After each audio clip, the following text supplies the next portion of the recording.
हाँ तो हमारे एक जन प्रत्याशी दिन दिखा थे पुनीत रजक जी। हाँ तो पुनीत रजक जी का हाल है आप बन के रवि छत्तीसगढ़िया यूट्यूब चैनल में आप बन के स्वागत है। का हाल है आप बन के? हाँ पुनीत जी आप बताओ आपके रिजल्ट का है? पंच पर खड़ो रहे हो आप? मैं 5 वोट से जीता हूँ। अच्छा अरे वाह बहुत बहुत बधाई हो। Thank you. वार्ड क्रमांक 4 से मैं 5 वोट से जीता हूँ मैं। अरे लो है यार प्रत्याशी जाओ तो मंडली ना बना के। अच्छा तेनो आज गा अगर इंटरव्यू लेकर भैया अगर का बोले रहते हैं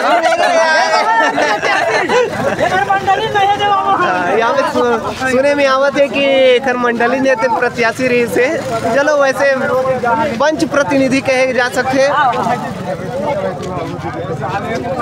माहौल इतन बहुत है खुशनुमा लगा थे।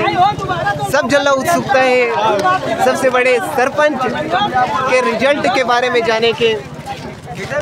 अभी सिर्फ बधाई के ही तांता लगे पुनीत रजक जी के यहाँ श्रीमती जी तीन जीत गए तो पुनीत जी तीन बहुत बहुत बधाई मिला थे।